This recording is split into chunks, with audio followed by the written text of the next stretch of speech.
साथियों, जिस तरह के हम सभी को मालूम है और पूरे देश में सारे लोग जानते हैं कि किसानों का आंदोलन चरम पर है और उनकी मांगों को लेकर के पूरी दिल्ली को वो घेरे हुए हैं। यूपी, उत्तराखंड, हरियाणा और पंजाब के सारे किसान और भी दूसरे प्रदेशों के किसान जो हैं दिल्ली पहुंच रहे हैं और पूरी दिल्ली का घेरा डाले हुए हैं अपनी मांगों को लेकर के। कई तरह की वार्ताएं उनके बीच में किसान सम्मेलनों को, किसानों के जो नेता हैं उनको लेकर और सरकार को लेकर के हो चुकी हैं, लेकिन कोई निर्णय अभी तक सामने नहीं आया है। सरकार अपनी बात पर अड़ी हुई है और वो ये कहती है कि जो किसानों के लिए जो बिल बनाया गया है वो बिल किसानों के लिए हितैषी है, उनको बड़ा लाभकारी है। लेकिन जो किसान हैं वो ये कहते हैं कि ये किसानों के लिए बिल जो लाया गया है सरकार की तरफ से वो किसानों को बंधक बना देगा, किसानों के लिए लाभदायक नहीं है, नुकसानदायक है। तो हमारे नगर बेगमगंज के नए बस स्टैंड पर हम यहाँ पर खड़े हैं। यहाँ के लोगों से हम जानने की कोशिश करेंगे कि वो किसानों के बिल के बारे में और इस जो आंदोलन हो रहा है उसके बारे में क्या सोचते हैं। तो आप अपना परिचय। डॉक्टर रवि शर्मा, किसान नेता। जो बिल लाया गया है ये तो थोपने वाला है। किसान को ये बिल चाहिए ही नहीं है, फिर मोदी जी दे क्यों रहे हैं? सबसे पहली बात ये है कि अगर सरकार की नीयत सही है तो फिर किसानों से चर्चा क्यों नहीं करते।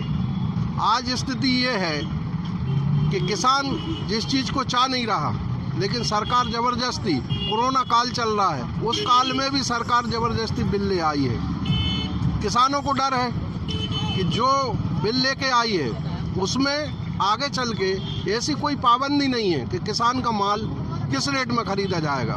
सरकार को ये तय करना चाहिए सबसे पहले कि माल किसान का जो है, जो सरकार की गाइडलाइन है उसके हिसाब से तय होना चाहिए। फिर चाहे प्राइवेट मंडी खरीदे या सरकारी मंडी खरीदे, उसमें किसान को कोई दिक्कत नहीं है। लेकिन किसानों के साथ ऐसे समय में सरकार जो रातों रात बिल लेके आई है उसका हम लोग विरोध करते हैं और सरकार से अनुरोध करते हैं कि इसको तुरंत निरस्त किया जाए और पुनः बिल पे विचार किया जाए। प्रधानमंत्री जी का कहना ये है कि ये बिल जो है आपको आज़ादी देता है, कहीं भी आप अपना माल बेच सकते हैं। हमें तो ये लगता है कि मोदी जी लगता है सन 1947 की बात कर रहे हैं, जब यहाँ पे मंडियाँ अस्तित्व में नहीं थी देश के अंदर। उस समय व्यापारी किसान से पूछता था, अगर कोई किसान व्यापारी के पास चना लेके जाता था तो उस समय व्यापारी पूछता था कि हम घोड़ों से पूछेंगे ये चना खाएगा कि नहीं खाएगा, तभी हम खरीदेंगे। उस स्थिति को मोदी जी लाना चाहते हैं, इसलिए हम लोग इसका विरोध करते हैं। चलिए, और भी हमारे बीच में रामगोपाल सराठे। किसानों के बारे में क्या सोचते हैं? भाई, किसानों की जो मांग है वो प्रधानमंत्री के लाने चाहिए कि किसान के लाने खुश रखें, और किसानों से सरकार चलती है उन्हें किसानों की बात को अमल में लाना चाहिए। किसान जो कह रहे हैं उनकी बात को ध्यान में देना चाहिए, अपनी ऐंठ नहीं बजानी चाहिए, अपनी बात को नहीं मनवानी चाहिए कि नहीं मैंने जो किया वो करके दिखाऊंगा। ये नहीं भाई, किसान की सरकार है, किसान के ये बात को पहले मान करनी चाहिए और किसान के लाने खुश रखने चाहिए। मेरा ऐसा कहना है, मेरा ऐसा मानना है। और मैं एक और मेरी समस्या है और मेरी आम जनता की समस्या भी है, क्योंकि छोटे छोटे परिवार के लोग 50 लोग हैं। हम गुमटी या अपने पाल पर्दा लगा के एक छोटा सा व्यापार करते हैं। उसमें माननीय सीएमओ साहब या एसडीएम साहब ने हमें 24 घंटा का निर्देश दिया है कि देखाले करें। देखिए, मैं ऐसा चाहता हूँ कि हम लोग क्या करेंगे, कहाँ जाएंगे, हमें ऐसी कोई व्यवस्था की जाए ताकि हम जो अपने बच्चों को पालन पोषण कर सकें, ताकि हम अपने जीवन काट सकें। नहीं तो हम बेरोजगार हो जाएंगे तो हमारे बच्चे दर दर की ठोकरें खाएंगे। मेरा ऐसा अपील है और ऐसे में अपना मतलब किसानों की बात के साथ साथ आप जो है जो आपकी गुमटियां हैं उनको लेकर के नगर बेगमगंज के नगर पालिका के सीएमओ की तरफ से आपको नोटिस दिए गए हैं और उसका अल्टीमेटम टाइप का दिया गया है कि आप गुमटियां हटा लें। तो उसके बारे में आप कह रहे हैं कि हमें व्यवस्था की जाए। चलिए, दो बातें, किसानों की बात कही आपने और दूसरे जो है छोटे रोजगार जो हैं जो गुमटियां हटाने को लेकर उसकी बात आपने कही है। तो आप बताइए, आपका परिचय दीजिए।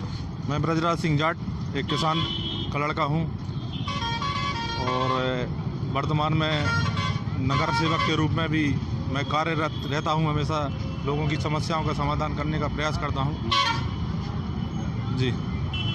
किसान आंदोलन कर रहे हैं वहाँ पर, अब ऐसी स्थिति आ चुकी है कि सरकार मान नहीं रही है, किसान जो नेता हैं वो भी नहीं मान रहे हैं, तो किसानों को हट जाना चाहिए क्या? जी देखिए, आपके माध्यम से मैं माननीय प्रधानमंत्री तक बात पहुंचाना चाहूँगा कि क्योंकि मैंने न्यूज़ चैनलों पर देखा है कि इन्होंने, इनके कृषि मंत्री ने कहा है कि किसानों से सलाह मशवरा करके, किसान नेताओं से, किसान संगठनों से सलाह मशवरा करके ये कानून लाया गया है, जबकि किसान संगठन इस बात से कतई इनकार करते रहते हैं कि हमें तो इस बात की भनक तक नहीं लगी। ये हमारे देश के उद्योगपतियों को खुश रखने के लिए ये कानून लाया गया है। किसान का इस कानून से दूर दूर तक कोई हित नहीं है, इसलिए किसान आंदोलन के रूप में आप देख सकते हैं दिल्ली के बॉर्डर पर चारों ओर किसान बैठे हुए हैं, कम से कम 7 से 8 लाख किसान वहाँ पर बैठा हुआ है, लेकिन उनकी बात को ना रखते हुए उन उद्योगपतियों के चेहरों को देखा जा रहा है जिन्होंने 200 एकड़ में पहले ही से स्टॉक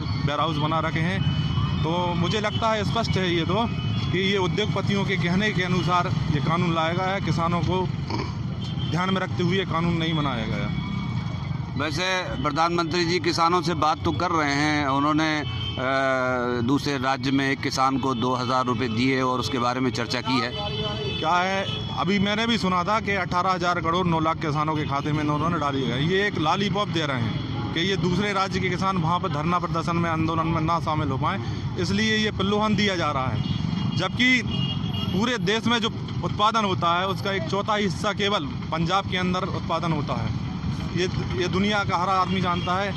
आप चूँकि ये भी कह रहे हैं कि जो किसान बैठे हुए हैं वो खालिस्तानी हैं, पाकिस्तानी हैं, और वो किसानों का कहना है कि हमने तो हर हर मोदी और घर घर मोदी को वोट दिया था, हमने किसी उद्योगपति को वोट नहीं दिया था, और हम अपने आने वाले भविष्य में हम अपने बच्चों को ये तालीम देकर जाएंगे, ये शिक्षा देकर जाएंगे कि गुजरात का कोई भी आदमी वोट मांगने आए तो उसका कतई वोट नहीं देना है। मतलब इसका ये है कि गुजरात के आदमी पर से भरोसा जो है देश का उठता जा रहा है, ऐसा है कहना है? जी, अभी मैंने कई बाइट देखी हैं मोबाइल पे, यूट्यूब पे, समाचार चैनलों पे, तो जैसे अभी आप देख रहे हो कि प्रदेश के अंदर जगह जगह केंद्र सरकार, राज्य सरकार किसान सम्मेलन कर रही है। आप सोचने वाली बात यह है कि दिल्ली से 40 किलोमीटर दूर 7 लाख 8 लाख किसान बैठे हैं। हमारे देश के प्रधानमंत्री को थोड़ी शर्म आनी चाहिए, पहले जाकर उन किसानों से मिलें जो धरने पर बैठे, जो आंदोलन कर रहे हैं, जो देश के लिए लड़ रहे हैं, देश के किसानों के लिए लड़ रहे हैं। उनसे ना मिल के आप 400 किलोमीटर 500 किलोमीटर दूर जाकर किसान सम्मेलन कर रहे हैं, इसका क्या मतलब निकल रहा है? वहाँ पर करीब 30-40 मौतें हो चुकी हैं किसानों की, जिसे मौत नहीं शहादत कह सकते हैं। आंदोलन करने के लिए, देश को आज़ादी दिलाने के लिए जिस कौम को, जिसको हम मार्शल कौम कहते हैं, उस कौम ने अपने 9 साल से लेकर 23 साल के बच्चों को इस देश के लिए न्यौछावर किया है। आज वो अपनी मांग पढ़ा रहे हैं। हमें एक बात समझ में नहीं आती, जब किसान इस बिल से सहमत नहीं है तो आप ज़बरदस्ती उसको क्यों थोप रहे हो? प्रधानमंत्री ये भी कह रहे हैं कि लोग यहाँ आते हैं, इवेंट की तरह फ़ोटो खिंचवाते हैं, सेल्फी खिंचवाते हैं और चले जाते हैं, खाते हैं पीते हैं लंगर में। जी, अब आप इवेंट मैनेजमेंट, आप मुझसे ज़्यादा जानते हो, इवेंट मैनेजमेंट का ये मतलब होता है कि रायसेन ज़िले के अंदर अगर किसान सम्मेलन चल रहा है तो, और मैयर का या दूसरे ज़िले का कोई किसान हमारे प्रधानमंत्री से प्रोजेक्टर पे या स्क्रीन के ऊपर बात करना चाहेगा तो उसकी बात कौन कराएगा? उसकी बात उस ज़िले का कलेक्टर कराएगा। तो कलेक्टर कराएगा, कलेक्टर उसी किसान को सामने लाएगा, स्क्रीन पर लाएगा जो मोदी जी के हित की बात करे, मोदी जी के हूँ में हाँ मिलाए। ये होता है इवेंट मैनेजमेंट। ये नहीं होता कि वो, अभी ये तो आरोप ये भी लगा रहे हैं कि कांग्रेस समर्थन कर रही है। आप वहाँ जाकर देखो, दिल्ली के अंदर, आप दिल्ली में बैठे हो, आप देश के प्रधानमंत्री हो, मुखिया हो आप। इसके पहले भी कई प्रधानमंत्री आए, चौधरी चरण सिंह जी, इंदिरा गांधी जी, अटल बिहारी वाजपेयी जी, जिन्होंने हमेशा किसानों के हितों को ध्यान में रखकर कोई भी कानून बनाया है। ये पहला है जब ज़बरदस्ती थोपा जा रहा है। तो ये थे नगर बेगमगंज के एक किसान के बेटे जो कि किसानी से जुड़े हुए हैं और उन्होंने अपनी बात कही। और भी लोग यहाँ पर मौजूद हैं, हम उनसे भी किसानों के हित की बात, किसानों भी हैं, हम बात करना चाहेंगे। आप अपना परिचय दें। जी, पवन दुबे, बेगमगंज, रायसेन ज़िले से। तो आप किसान हैं? जी, किसान के बेटे हैं जी। तो किसानों के बारे में आप क्या सोचते हैं कि किसान आंदोलन चल रहा है तो अब सरकार बिल्कुल ऐसी स्थिति में है कि सरकार मान नहीं रही है, तो क्या किसानों को हट जाना चाहिए, मैं पीछे हट जाना चाहिए? सबसे पहले आपके माध्यम से मोदी जी तक ये बात पहुंचाना चाह रहा हूँ कि ऐसा पहली बार देश में हुआ है कि आप किसी को कुछ देना चाह रहा है और वो आपको लौटाना चाह रहा है, आपसे लेना नहीं चाह रहा। क्यों? अगर ये बिल किसानों के हित का था तो आपने कोरोना जैसे काल में जहाँ सोशल डिस्टेंसिंग का पालन हो रहा था, ठीक है, वहाँ पे आपने ना तो लोकसभा बुलाई ना राज्यसभा बुलाई और अपना बिल पारित करके और लोगों पे थोप दिया, ठीक है ना। उस चीज़ को किसान कतई भी स्वीकार करना नहीं चाह रहा है, और जब स्वीकार करना नहीं चाह रहा है तो ये आपका कर्तव्य होता है कि आके किसान नेताओं से बात करें कि क्यों स्वीकार नहीं करना चाह रहा हो। जब उन्हें उस चीज़ में कोई काला पीला दिख रहा है, नहीं है स्वीकार, आप वापस ले लीजिए। देश की 1/3 जनता बॉर्डर पे बैठी है, दिल्ली के पास आके बैठी है, आप आज उनका ध्यान नहीं रखेंगे तो कब रखेंगे? सरकार के मंत्री उसमें कुछ सुधार करने की बात कर रहे हैं ना। कृषि मंत्री ने सुना है, आपके माध्यम से समाचारों में देखा है, तो कृषि मंत्री जी क्यों समय नहीं दे रहे किसानों को, क्यों नहीं आ रहे वहाँ पे बात करने के लिए? क्या कारण है बात नहीं करने का? क्यों थोपना चाह रहे हो आप कृषि बिल? जो चीज़ किसान स्वीकार नहीं कर रहा है वो चीज़ क्यों आप उसको ज़बरदस्ती थोपना चाह रहे हैं? सरकार के कुछ मंत्रियों का कहना है कि फंडिंग हो रही है किसी दूसरे जगहों से, तब जाके ये आंदोलनकारी जो है उनके पीछे किसी दूसरे लोगों का हाथ है, कम्युनिस्टों का, और फंड हो रहा है उनको खाने पीने का सारा इंतज़ाम। अब देखिए, आज वर्तमान स्थिति ये है कि बीजेपी के विरोध में कोई भी आंदोलन अगर हो रहा है तो उसमें उन्हें ऐसा लगता है कि इसमें विदेशी ताकतों का हाथ है, या तो ये पाकिस्तानी है या ये खालिस्तानी है। कोई भी काम आज बीजेपी के विरोध में आप करने के लिए बैठ जाइए तो वहाँ पे यही बात निकल के आ रही है कि ये तो विदेशी ताकतों का हाथ है, कांग्रेस का हाथ है। तो ये तो कानूनी अधिकार है ना, आप विरोध कर सकते हैं कि नहीं? आज वर्तमान स्थिति यही है कि विरोध करने वाला देशद्रोही कहला रहा है। जो विरोध कर रहा है बीजेपी के खिलाफ उसको देशद्रोही साबित किया जा रहा है, उसको पाकिस्तानी करार दिया जा रहा है। तो ये नगर बेगमगंज से जुड़े हुए हमारे किसानों के, या तो किसान हैं या फिर किसानों के पुत्र हैं, और दिल्ली में बैठे हुए जितने भी किसान हैं उनकी चिंता इनको भी है, और वो ये चाहते हैं प्रधानमंत्री महोदय से, उनका निवेदन है कि वो प्रधानमंत्री महोदय किसानों के हित की बात जो है उनके बीच में जा कर के करें।